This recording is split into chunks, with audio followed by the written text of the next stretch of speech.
5, 4, 3, 2, 1, let's go.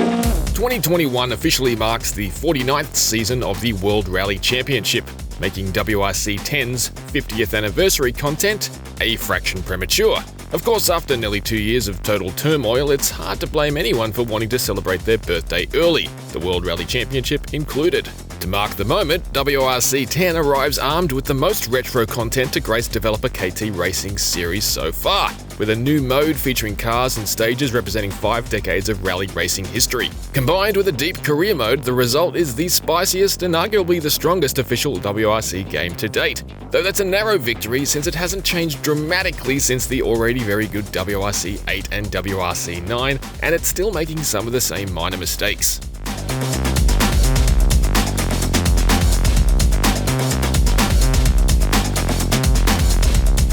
That big 50th anniversary mode is an important part of this year's game, and it's by far the biggest injection of historical content to the series since KT Racing started adding classic cars in WRC 8.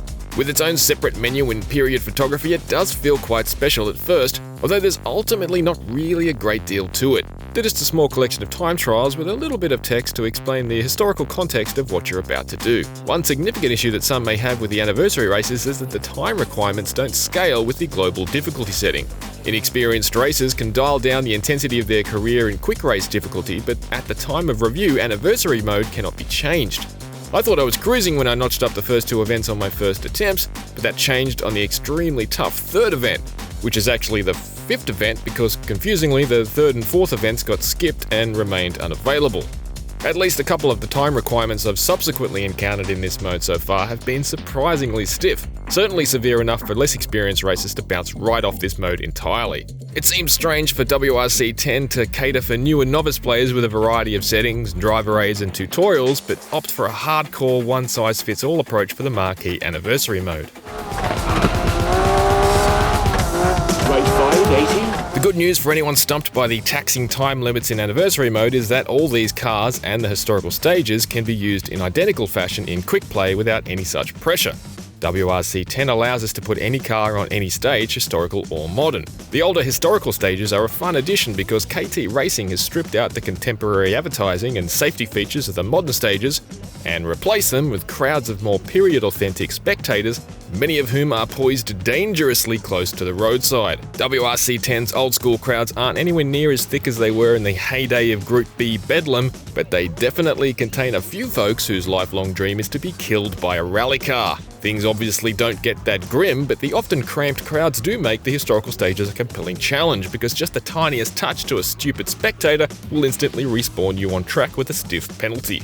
KT Racing has done very well selecting a range of rally cars that really matter, and a lot of World Championship winning cars are represented. The Classics garage stretches from the Alpine A110, the winner of the first WRC in 1973, all the way to Oitanak's 2019 Toyota Yaris, which famously ended 15 years of the championship being won by blokes called Sebastian. There's plenty of iconic metal in between too, like a pair of fire-breathing Audi Quattros, several Lancias, including the mighty Integrale, the Peugeot 205, the Toyota Celica and 99 Corolla, the 2007 Ford Focus RS, the Volkswagen Polo R, and a handful of successful Citroens. Colin McRae's 1997 Subaru Impreza and Tommy Mackinnon's 1998 Mitsubishi Lancer Evo 5 are 2 other legends you may have access to, but as of launch, they're currently tied up as either console pre-order incentives or deluxe edition content. Boo! Broadly speaking, however, it's a very good spectrum of both drivers and manufacturers' championship winning cars. There aren't too many major winning models missing.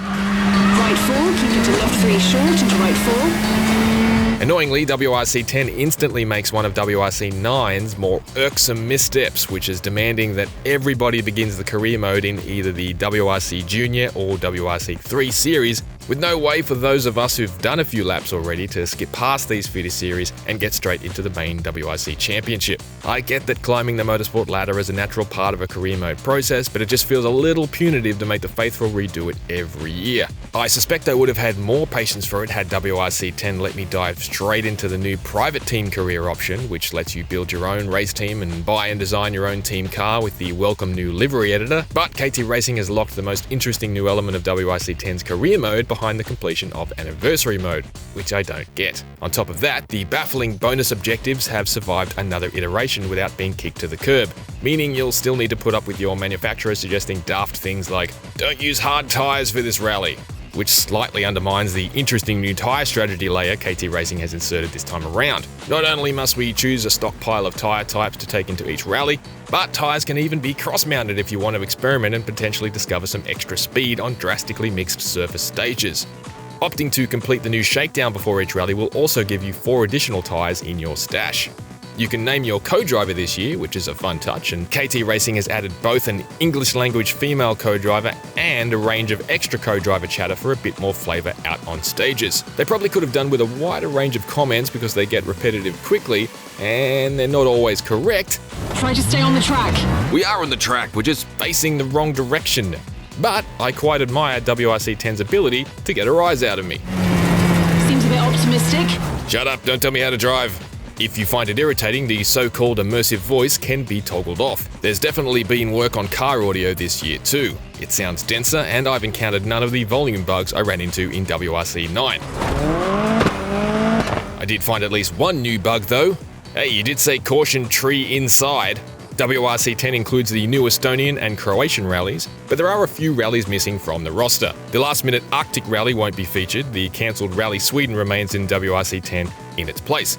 But KT Racing has explained that Belgium and the modern Greek stages will follow after launch.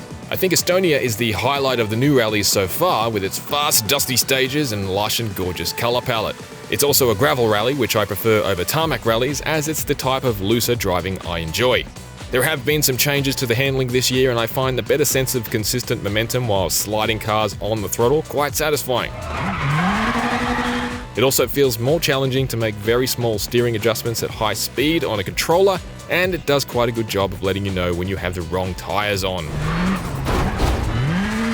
KT Racing's stage design remains fabulous, although it's a shame so much of its excellent work from WRC 8 and WRC 9 has been dropped thanks to calendar changes. There is actually an extra tab for bonus rallies, which I excitedly thought may have been KT Racing's way of including rallies from the last couple of games that aren't being run in 2021, like Poland, Germany, Mexico, Turkey, or Australia, but that tab is inaccessible, so instead I'm just confused. Caution, big jump, 200.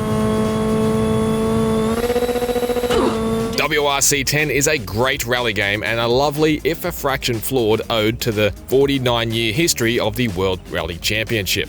The end result isn't streets ahead of the already impressive WRC 9, and it's still making some of the latter's minor mistakes, but WRC 10 is another successful example of KT Racing's commitment to fantastic stage design and frantic, fast-paced, and occasionally unforgiving fun. For more on motorsport, check out IGN's review of F1 2021 and our first look at NASCAR 21. For everything else, stay on IGN. Into hairpin right, opens. For caution, big jump into left 5, tightens 4. This might hurt.